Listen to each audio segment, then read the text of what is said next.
James chapter 4 verse 8a. Ito ho ang mensahe natin.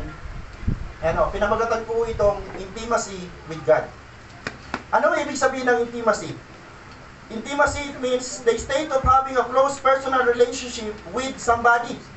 Ito ho ay kalalagayan ng pagkakaroon ng isang personal, ng isang malapit at personal na relasyon sa isang tao. Amen, no? Lahat po tayo dito, mayroon tayong tinuturing na kaibigan. Minsan nga, yung kaibigan natin, masigit pa sa kapatid natin. Pwede siyang i-consider na intimate. Ano, pwede siyang sabihin na malalim, malapit na personal na relasyon. At sa oras na ito, hindi ho relasyon sa tao ang atin hong itatakel, kundi ho relasyon, malapit, malalim na relasyon sa Diyos. Dahil yun ho ang kailangan natin. So, tingnan natin yung ibig sabihin ng intimacy with God. Ito ho ay pagpapalagayang loob sa Diyos na ang ibig sabihin ho, o tumutukoy ito sa malapit at personal na relasyon sa Diyos. So ngayon ho, may tanong. Kumusta po ang mga personal na relasyon natin sa ating pong Diyos? Kumusta na nga ba? Baka ho, okay kayo ng mag-asawa, wala namang problema doon. Okay kayo ng asawa mo, okay kayo ng boss mo, okay kayo ng mga katrabaho mo, okay kayo ng mga ka-churchmate mo. Pero ang tanong sa oras na ito, mga kapatid, kumusta ang relasyon mo sa Diyos, personally? Sige po. Habang tinatanong ko to, isipin nyo muna. Kasi lumalabas sa mga bibig natin malimit, Lord, nagkukulang ako. Lord, yung word na pagkukulang, alam mo sa totoo lang ho, pag in-apply natin yan sa tao, yung tao na hindi mo na-applyan ng sapat doon sa kanyang pangangailangan mula sa'yo, magugulat ka isang araw, wala na sa piling mo. Tama? O sa mga mag-asawa, magkulang ka sa asawa mo, subukan mo ho. Di kayo nagpa-practice sa mga ginagawa ng mag-asawa, darating ang time, magugulat ka, iba na yung gusto niyan. Amen po ba? Kaya ho itong mensaheng ito, vice versa ho, kailangan ma-recall sa buhay natin na may isang relasyon na dapat ho maayos, dapat matibay, at dapat ito ho talaga yung solid. Dahil ito mag-create sa atin ng magandang pundasyon sa ating buhay bilang isang Kristiyano. Kumusta po ang ating personal na relasyon sa ating pong Diyos? Maalab pa po ba? Amen po. Maalab pa ba ang relasyon mo sa Diyos? Maalab pa ba, Lord? Yan. Personal yung tanongin niya na, maalab pa ba o malamig na? Lagi yung may kabaliktaran. Maalab pa ba o malamig na? Pastor, mainit-init pa. Ayaw ni Lord ng relasyon na maligamgam. Ano sabi sa Revelation? Sabi ng Panginoon, ayaw daw niya ng maligamgam o malahininga sapagkat isusukan niya. Kumusta ang inyong relasyon ng Panginoon? Matibay pa ba? O pakulaps na? Ay pastor, solid kami ni Lord. Meron kaming tagpuan. Alam niyo sa totoo lang, maganda sa bahay natin meron kayong tagpuan ni Lord. Naunawaan niyo po ba yung sinasabi ko? So maalab, matibay, o pakulaps na, sana ho huwag kayong dumating sa part na talaga hong pahinan ng pahina, wala ng tibay. O last, at ito tayo ho magtatapos, buo pa ba ang relasyon nyo ng Panginoon? Diba, ang sarap sa pakiramdam, nung nakilala mo si Lord, sabi mo, Lord, tinatanggap kita. It means, hindi mo lang siya basta tinatanggap, may something kang commitment, may covenant na pinag-usapan ninyong dalawa. At kayo lang ang nakakaunawa nun. At kayo lang ang may alam nun. Pero sana buo pa rin hanggang ngayon yun. Huwag niyong hayaang mawasak yan, huwag niyong hayaang mahati-hati yan, dahil bakit po, may pumapasok, may sumisingit na mga bagay na hindi essential. Ano ho yung mga bagay na yan? Mamaya itatakil natin kung ano-ano mga yan. At isa na ho dyan, yung pagsi-cellphone. Medyo umaham na naman kayo kasi yun lang naman talagang kalaban natin ngayon, tama? Alam niyo sa totoo lang, ang pinakamagandang kwentuhan, walang naghahawak ng cellphone. Tama? Kasi pagka may hawak ka ng cellphone, may kausap ka, pasensya kung may tatamaan ito. Pero tama lang natamaan talaga. Pag may kausap ka, pero may hawak kang cellphone, sinasabi mo sa kausap mo, 50-50. Wala kasi yung total na, yung 100% na focus mo. Kaya pag may kausap ka, kahit pa may pwede mag-excuse ka muna, saglit lang, re-replyan ko lang ito, tapos natapon ko ng cellphone ko. Hindi, itatabi ko na to. Kasi ang tawag doon natin sa mababaw na term, ay respeto. Tama? Mga magulang, mga kapatid, ingatan natin yung moment na gano'n. Kasi bakit? Nag-develop tayo ng intimacy. Alam niyo kung bakit tayo nagkaroon ng, sa mga leaders dito, alam nila kung paano magkaroon ng intimacy sa mga young people. Pero alam niyo, nung pinasok yung mga gadget na yan, yung intimacy sa leader nawala. Kasi mas gusto na nila makipag-intimate sa cellphone. Sana ho ma-restore natin yon. Sana ho pagkalooban tayo ng Diyos na sa mga leader, padalhan ka ng Diyos, ng tao na alagaan mo, na siya yung lagi mo makakasharing kaysa sa cellphone. Kasi sa cellphone, no, uubos siya ng uubos ng oras. Sinasabi ko to kasi pare-pareho tayo struggle ng cellphone. Romans chapter 5 verse 1. Tingnan niyo kung paano trinabaho ni Jesus at ng Diyos Ama yung relasyon natin. Tandaan niyo po, dati, ang relasyon ng tao sa Diyos ay sira. Bakit po? Kumain si Adan at Eva ng bunga na pinagbabawal dahil dun sa bunga na yon, kailangan masubok o masukat kung gaano sila kamasunurin. Pero hindi sila nagtagumpay. Tingnan nyo kung paano trinabaho ang relasyon. Okay? Mga bunga ng pagtanggap ng Diyos sa atin. So, tayo ho ay mga itinakwil dahil sa kasalanan ni Eva at Adan, sa pagkatakwil sa atin, gumawa ang Diyos ng paraan kasama ng kanyang bugtong na anak para ma-restore yung bagay na meron tayo before. Yun yung relasyon. Sabi ko sa inyo, napakahalaga ng relasyon sa Diyos, hindi ng relihiyon. Amen o? Sapagkat napawalang sala na tayo sa pamamagitan ng ating pananampalataya, yun yung una natin natanggap. Nung nanampalataya tayo sa Diyos, praise the Lord, take note sa word na napawalang sala. Tayo ho ay napatunayan nagkasala, tayo ho ay napatunayang may utang, pero ho yung nagpawalang sala sa atin, siya nagbayad, at siya ho nagdusa. Sino ho yun? Si Jesus. Grabe yung ginawa sa atin ng Panginoon. Isipin mo po, siya nangangabugado natin, siya yung mediator natin sa Diyos Ama, pero ang ginawa ng Panginoong Jesus sa pag-aabugado sa atin, siya ho ang umako ng lahat ng ating hong kasalanan at kaparusahan na para ho sa atin. Grabe yung ginawa ng Panginoon sa atin. Sa pamamagitan ng ating pananampalataya, mayroon na tayong mapayapang pangalawa, ugnayan. Okay? Nung nanampalataya tayo, pinawalan sala tayo, binalik tayo sa dati nating ugnayan sa Diyos. Sa pamamagitan ng pananampalataya kay Jesucristo, tinamasa natin ang kagandahang loob ng Diyos. Hindi ho basta ang ginawa sa atin ng Diyos Ama. Amen o? Pinawalang sala, binalik tayo sa relasyon natin sa Panginoon, pero hindi basta-basta natin yung tinamasa o matatanggap kung wala mo nagsaper. Verse 3, hindi lamang iyan, ikinagagalak din natin ang mga kahirapan na ating tinitiis.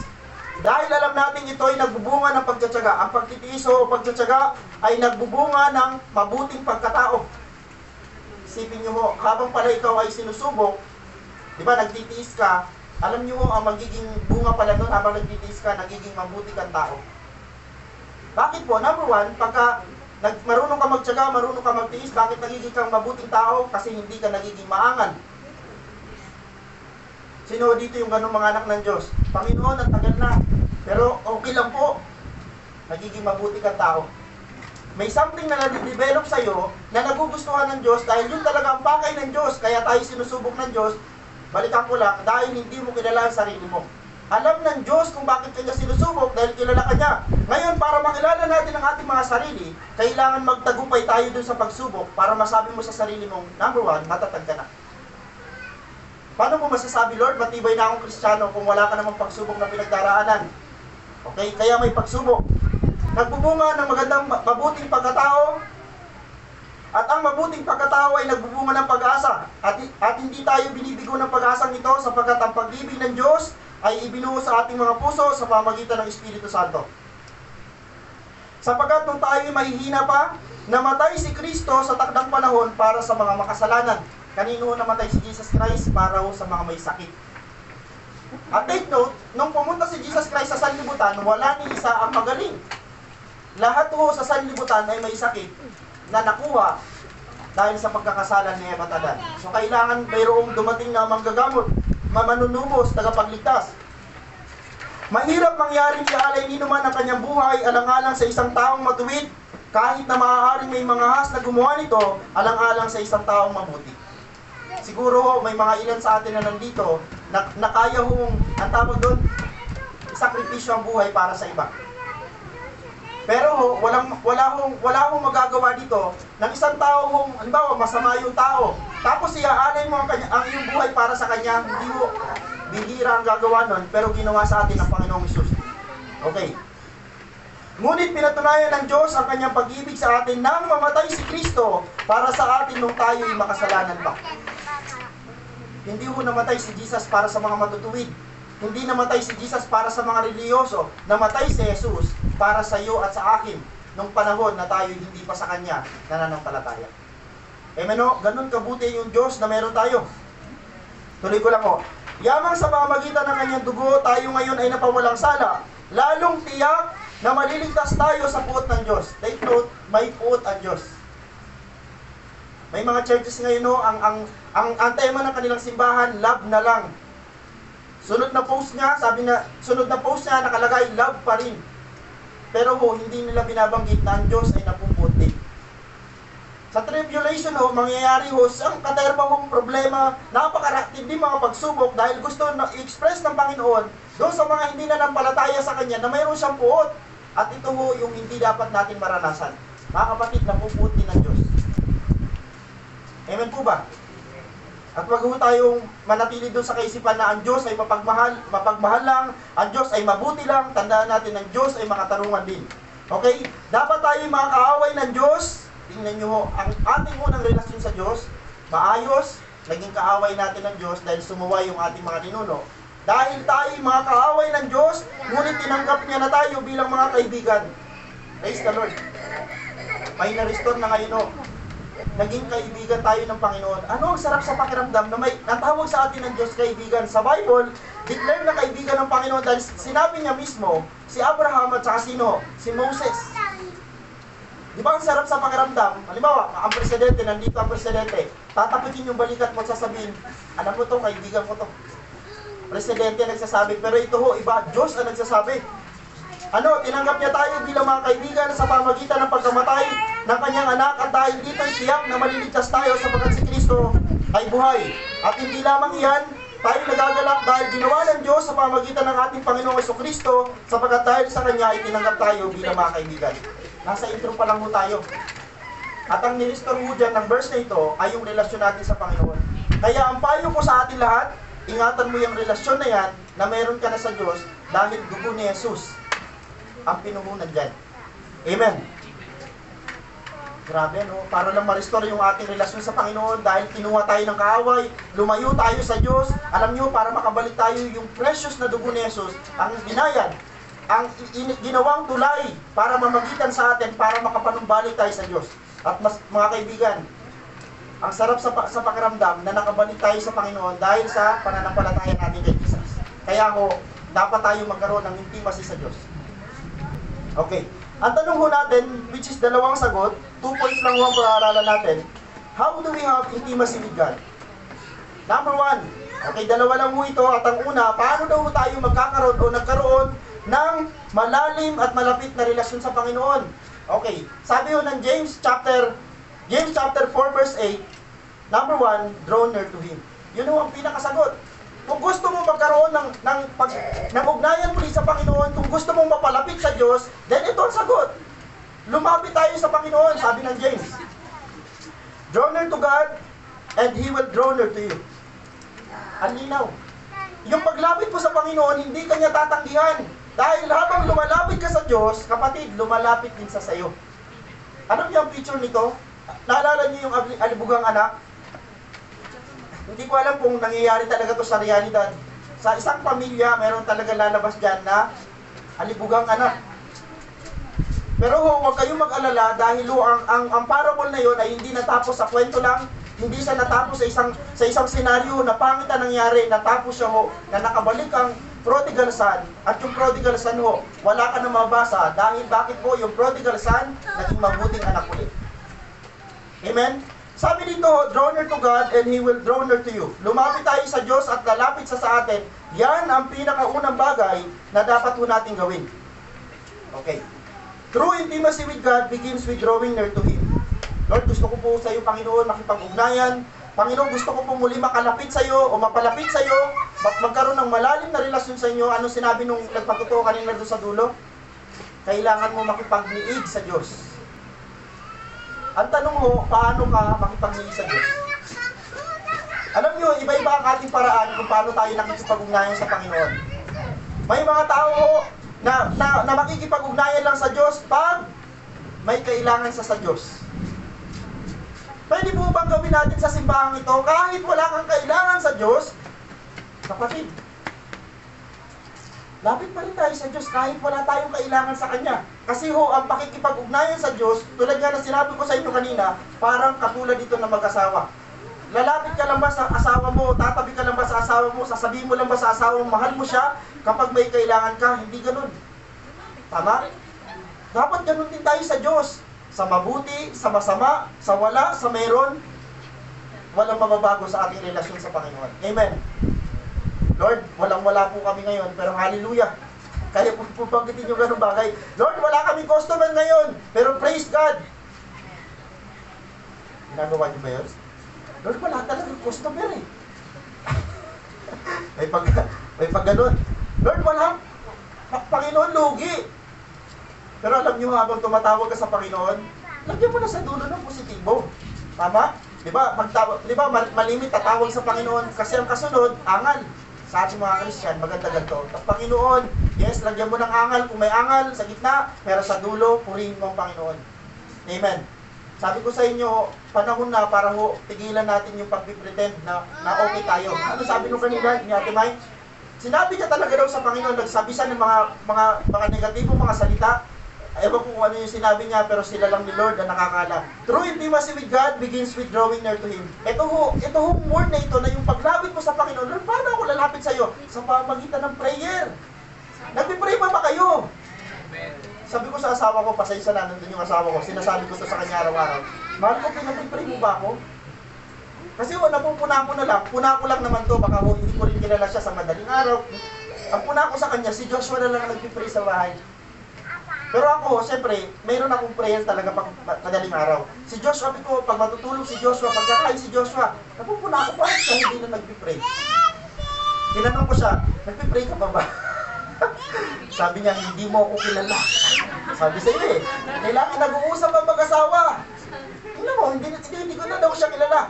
Ibig sabihin, mayroon siyang time na pag tulog na tulog ako, pag tulog na tulog kami ni Joshua, mayroon siyang moment sa Lord. Ang tawag doon, intimate na pakikipag-ugnayan sa Diyos. Mga kapatid, paano mag-pray? Paano ba? Magbasa ng Bible. Basta makakalapit kaya ako kay Lord pag nagbasa ako ng Bible natural. Yung salita ng Diyos, i-remind sa iyo yung mga bagay na ano po, yun siya. Di ba habang binabasa natin ang Bible, ano ba ang nare-realize nyo habang binabasa nyo ang Bible? Sige lang ho, pwede sumagot. At habang nagbabasa kayo ng Bible, ano ang nare-realize nyo? Namamangha. Di ba pag binabasa mo ang Bible, napapatunayan mong totoo ang Diyos sa Biblia. Amen. Totoo ang Diyos sa Biblia. Bakit po? Itong Biblia natin, kumpuso ito ng 66. Ang author ho nito is around 40 to 42 na tao, pero hindi sila nagkasala sa labat. At ang mga dating ho niyan ay 1,000. May mga gap sila ng 1,000, pero ho yung sulat, pare-pareho. Yun ho ang nagpatunay na ang Diyos ng lumang tipan at ng bagong tipan at Diyos sa kasalukuyan ay Diyos na totoo. Amen po ba? Basahin nyo ang Bible, totoo ang Diyos. Amen po? May pagsubok, tingnan mo ang ganda ng bungad niya habang nagpapatutuo sa mabutit, sa masama. Sino nagturo sa kanya yung Biblia? Nabasa niya. Kasi hindi pwedeng ang tao lagi na nagpapasalamat sa Diyos sa lahat ng mabubuting bagay. Kung yun lang ang pinagpapasalamat natin, napakahina natin Kristiyano. Kasi sa mabubuting bagay, wala namang matidevelop sa atin doon. Ano matidevelop sa mabubuting bagay? Wala ho. Magiging malamya tayo mga Kristiyano. Pero pag ikaw ay natutong magpasalamat sa mahihirap na bagay, ang tatag mo. Amen? Ang tibay mo. Nakakabalik ka lang ng lalim sa Diyos. Kapag may matinding pagsubok. Amen po ba? Naalala niyo si Jonas. Si Jonas maangal si Jonas, tama? So nung nilulun siya ng isda, take note, nilulun siya ng isda. Paglunok sa kanya, alam niyo nung mamamatay na si Jonas, 3 days na siya sa loob ng tiyan nung dambuhalang isda, eto ang sabi niya, Lord, nung mamamatay na ako, naalala kita. Intimate ang kanyang prayer. Sabi niya, tulungan mo ako. Sabi ng Diyos sa isda, uy, niluwa mo yan dun sa Ninive. Alam niyo, kinausap ng Diyos yung isda. Anong ginawa ng isda? Niluwa sa Ninive. Saan pupunta dapat si Jonas? Sa Ninive. Doon siya pinapapunta. Gusto mo bang ganun pa? Iwas na ka ng iwas kay Lord. Lord, ayoko talaga sa'yo. Ayun. Doon pa rin napunta. Ano, balik tayo dito. Balik tayo sa Panginoon. Lord, gusto kong makalapit sa'yo. Balik ka kapatid sa iyong intimacy sa Lord sa pananalangin. Huwag mong kakalimutan na ang pananalangin ay anytime. Ang sabi nga ng Bible, ang panalangin dapat ay walang patid. Kahit naglalaba, kahit may negosyo ka, alam niyo hindi ka matutokso kung lagi ka nagpipray. Paano ka tutuksoy ng Diablo, nagpipray ka? Sabi ng Diablo, ka nagpipray ako. Di ba?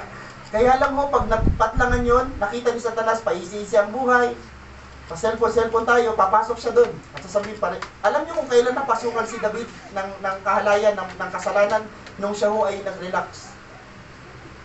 Ang hari at that time, hindi basta nagre-relax, especially pag si David kailangan laging kasama siya sa battle dahil si David wala akong talo. Nagulat siya at that time, nagkaroon siya ng malaking problema, nakarelax siya, nakakita siya ng kasalanan, doon siya napasukan at doon siya nagkasala na matindi. Balik tayo sa Diyos, sa ating intimacy sa Panginoon, sa prayer, sa pagbabasa ng Biblia, ini-encourage ko kayo lagi, magbasa kayo ng Bible. Pangatlo, sa ating pagsamba. Alam niyo kanina sana makabalik ang simbahan natin, huwag kayong mahiya. Kung ramdam mo sa sarili mo, Lord, pinaluluhod mo po ba ako? Panginoon, pinatataas mo ba ang kamay ko? Lord, naluluha ako pero nahihiya ako. Kapatid, huwag kang mahiya. Dahil ang intimate na pakikipag-ugnayan sa Diyos, wala kang pakialam sa mga tao sa paligid mo. Pag intimate kayo ni Lord, kayo lang. Naalala nyo nung magkaroon kayo ng kasintahan, magkaroon kayo ng asawa, parang ang daming tao, pero kayo lang dalawa. Hindi nga kayo nahihiya So, sa Lord, dapat ganun. Sabi ko, Lord, ako, personally, sabi ko, Lord, gusto ko makabalik sa ganung part, yung hindi ako nahihiya. Si Lord, ikakahiya natin, wag. Amen Siya ang source ng lahat na meron tayo. Amen. God will never draw near to those who do not draw near to Him. Hindi daw lalapit ang Diyos sa mga tao, ayaw lumapit sa Kanya. Sino ba may kailangan? Tayo po ba o ang Diyos? So kung tayo may kailangan, personally, lalapit tayo sa Diyos at sasabihin natin, Lord, tulungan mo ako. Amen. Maraming mga tao kaya ang sabi dito sa definition natin, God will never draw near to those who do not draw near to Him.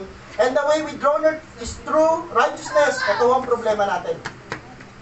May mga tao gusto lumapit sa Diyos, pero hindi nila alam kung paano. Dito napapasok si Jesus. Kasi bakit po? Kung ang paglapit sa Diyos ay kailangan ng katwiran, kailangan ng righteousness, kapatid, wala tayo nun.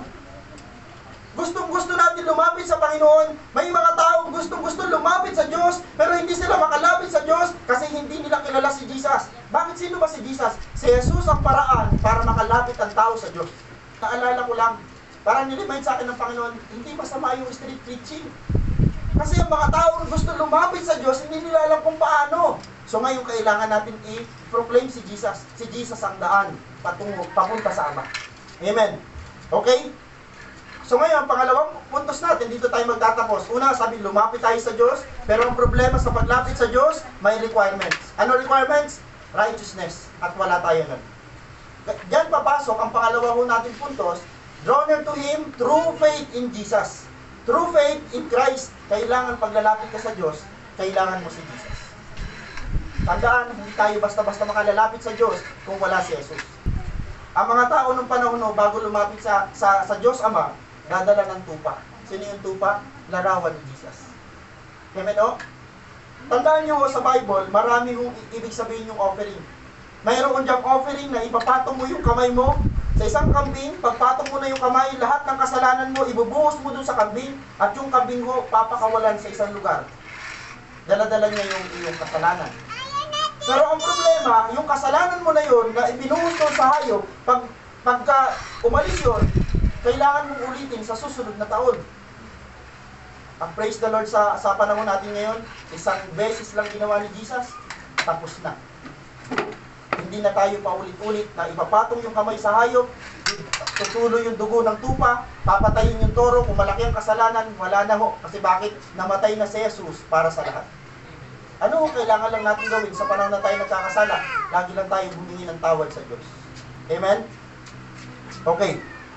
Sabi dito, kaya nga magpakatatag tayo sa ating pananampalataya dahil mayroon tayong dakilang pinakapunong pari na pumasok sa kalangitan. Yung word na pinakapunong pari dyan ay saserdote. Doon mismo sa harap ng Diyos, siya'y walang iba kundi si Jesucristo na anak ng Diyos. Ang ating pinakapunong paring ito ay nakaunawa sa ating mga kahinaan. Sabi ko sa inyo, paglapit mo kay Jesus Christ, kung paglapit mo sa Diyos, alam ka ng Diyos kung sino ka. Alam ng Panginoon kung ano ang pakiramdam ng isang tao kasi naging tao din siya. Mayroon kayang tumukso kay Jesus? Di ba marami? At ang sabi pa ho sa Bible, Diyos pa ho ang nagdala sa kay Jesus Christ doon sa wilderness para tuksuhin ng dyablo. Ilang araw? 40 days and 40 nights. Yung 40 days and 40 nights na yun, walang tigil ang demonyo na tukso kay Jesus pero hindi siya nagtagumpay. 40 days and 40 nights tinukso si Jesus Christ. Okay? Kaya huwag tayong magatubiling lumapit sa trono ng mahabaging Diyos upang makamtan natin ang habag at pagpapala na tutulong sa atin sa panahon ng ating pangailangan. Huwag na huwag tayo magatubiling lumapit sa trono ng Diyos sa pangalan ni Jesus. Pag pinag-aralan niyo yung Old Testament, ang Old Testament ho ay mayroong 3 layer. May isang part doon na talagang sa sobrang kapal mo ng kurtina, wala hong pwede hong makaaninag. Wala hong pwede pumasok doon sa most holy place, kundi yung high priest lang. At doon ho, yung high priest ho, pag yun ay nagkamali, ibig sabihin ho, may mga ritual, bago siya pumasok, dapat nakaligo siya. Mabasa nyo sa Bible, dapat pag pumasok siya, nakasalawal. Awal sila ho nang wala silang panloob na damit. Dahil pagka nakapasok sila doon na hindi ayos ang damit, patay yung high priest. Mayroong tali. May mga laylay, may mga bells sa paligid. Pag naririnig ng mga tao sa labas ng mga Levites, teka, naririnig mo pa ba? Oh, naririnig ko, may kumakalimbang pa. Pag wala na ho, hinihila nila yon. Pag hinila nila yun ho, it means patay na. Okay ho? So napakahirap pumasok. Ngayon ho, pwede na tayong pumasok dun sa most holy place dahil winasak na ni Jesus yung kurtina na naghahati sa dakong banal at dakong kabanal-banalan. Yun ho ang pinaka-good news sa panahon natin ngayon. Huwag tayo mahiya lumapit sa trono ng Diyos. Dahil dito, lubusan niyang maliligtas ang lahat ng lumalapit sa Diyos. Si Jesus Christ ho ang makapagliligtas sa atin sa pamagitan niya, sapagkat siya'y nabubuhay magpakailanman upang mamagitan para sa kanila. Mga kapatid, yung intimacy na gusto ng Diyos maranasan, dalawa lang ang susi, lumapit tayo sa Diyos sa pangalan ni Jesus. Tandaan, it is natural for Christian to experience the closeness of an intimate relationship with God. Natural ho sa isang Kristiyano ho ang magkaroon ng pananabik, na magkaroon siya ng malalim, malapit na ugnayan sa Diyos. Natural. Pastor, paano kaya ito? Parang wala na sa akin. Hindi na ako nananabik sa Diyos. Pastor, parang wala nang connection ako sa Diyos. Baka may problema na yung pagiging Christian natin. Balikan mo yung sarili mo at dapat to, ikaw mismo nag-i-evaluate, nagre-reflect ka dapat, Lord, parang wala na po akong kapuso-puso sa pakikipag-ugnayan sa iyo. Wala na ka ng puso sa pagpipray, wala ka ng puso sa pagbabasa ng Biblia. Baka may problema. Baka lahat ng mga bagay sa sanlibutan ito, yun na yung pinagkakaabalahan mo. Take note, kaaway ng Diyos ang kaibigan ng sanlibutan. Doon pa rin yan sa verse ng James, chapter 4. Kaya ho nagkaroon ng lumapit kayo sa Diyos kasi ang mga tao at that time, sa context na yon, ang mga tao malapit sa sanlibutan, malayo sa Diyos. Ang hirap kaya, meron kang intimacy, meron kang intimate na relasyon sa mga tao, meron kang intimate na relasyon sa iyong trabaho, pero wala kang intimate na relasyon sa Diyos, lugi ka. Dahil walang eternal value ang mga bagay na yan. Amen o? Trabahuin ho natin to. Kasi kailangan natin maglagay ng effort dito ho. Ang pakikipag-ugnayan sa Diyos, may effort. Maglalaan ka dito ng malinaw na time. Kung meron kang sabi kay Lord, Lord, may devotion po tayo. Lord, meron akong time para sa iyo, Panginoon. Then kung may oras ka, pero alam mo sa totoo lang, si Lord lang ang makagagawa ng time nyo. Pero ikaw, magbabago ka. Amen. Totoo. Kung paanong batis ang siyang hanap ng isang usa, gayon hinahanap ang Diyos ng uhaw kong kaluluwa. Grabe, ang lalim. Nananabig ako sa Diyos, Diyos na buhay, walang iba. Kailan kaya ako maaari sa presensya mo'y sumamba? Sabi mo ng sumulat ng awit, yung kanya dito, desire, yung intimate na relasyon ng isang tao sa Diyos, ay inirin tulad niyo sa batis at ng usa. Yung batis ho ay naglalarawan sa presensya ng Diyos. At yung usa ho naglalarawan sa atin. Dapat ho, mayroon pa rin tayong kagaya ng ugali ng uhaw na usa. Na kapag tayo uhaw, gutom, wala tayong ibang dinidesire, kundi Lord, yung presensya mo. Sabihin ko sa inyo, lugi kayo kung kada Sunday hindi nyo mararanasan si Lord, hindi kayo mabusog sa salita ng Diyos, babalik kayo sa inyong mga tahanan, walang dala, babalik kayo na Sunday, mahina. Mga kapatid, huwag kayong papayag ng ganun. Dapat maranasan nyo pa rin yung mabusog at masapatan sa presensya ng ating Panginoon. Hamon. Kung nais natin magkaroon tayo lagi na maayos at malalim na ugnayan at relasyon sa ating Panginoon Diyos, dapat lagi tayong lumapit sa Kanya. Through prayer, sa pamamagitan ng pagbabasa ng Biblia, worship. Alam niyo yung kanta, yung pag-worship, hindi mo kailangan ng gitara. Hindi mo kailangan maganda ang boses mo. Si Lord lang ang makakaunawa sa iyo pag kumanta ka na. Tama? Basta rin, wala talaga sa kiyang boses ko, hindi mo ka mag-gitara. Kaya lang naman nagkakaroon ng ang boses mo kasi nagkakaroon ng gitara. Subukan mong walang gitara. Tingnan mo kung ano ang key mo. Okay ka kay Lord. Walang key. Ano? Okay? Lagi tayong lumapit sa Kanya sa pamamagitan ng ating Panginoon, sa pamamagitan ng ating pananampalataya sa ating Panginoon Diyos. 2 puntos na sinisigurado ko sa inyo pag ginawa natin ito, magkakaroon ka ng intimacy at intimate na relasyon sa Panginoon. Then Sunday, magugulat ka pagpunta mo dito, tandaan nyo, kapag malinaw ang tinig ng Diyos sa atin, malabo ang tinig ng demonyo. Pero sa panahon na malinaw ang tinig ng sanlibutan, ng demonyo, ng sarili natin, napakalabo ng tinig ng Diyos. Ano gusto mong marinig na tinig? Di ba tinig ng Diyos? Para pagka mayroong pagsubok, ang bilis mo makarecover, ang bilis mo magtagumpay, dahil ang bitbit mo yung mensahe ng Diyos. Maraming mga tao mahihina dahil wala silang naririnig na tinig at wala silang nababasa na salita ng Diyos. Kaya matagumpay mong Kristiyano kapag mayroon kang baon-baon na salita ng Diyos. Tandaan nyo ang ibig sabihin ng salita ng Diyos, sandata. Sa Ingleso, yan ay espada, sword. Sa mga baluting kaloob ng Diyos, although mahalaga yung lahat, pero kailangan mo ng espada. Lastly, dito tayo magtatapos. Lagi tayo maglaan ng oras para sa Diyos. Mga kapatid, ini-encourage ko kayo. Ibalik niyo yung intimacy niyo sa Panginoon. Ibalik niyo yung intimate niyo na relasyon sa Panginoon. Okay mag-aral, walang problema doon. Okay magnegosyo, okay magtrabaho. Pero mga kapatid, huwag niyong kakalimutan, magpaglaan kayo ng oras para sa Panginoon. Pero huwag niyong gagawin pantulog lang si Lord. Panginoon, magbabasa po ako ng Bible para makatulog agad ako. Huwag naman sanang ganun. Tama? Parang ini-encourage ko po, pag-haharap tayo sa Panginoon, lagi siyang special. Kung special mo yung pagturi natin sa ating Diyos. Sa Diyos po ang pinakamataas na papuri, yan mo ang mensahe natin. Pwede po bang palapakan natin si Lord? Sa isang palakas na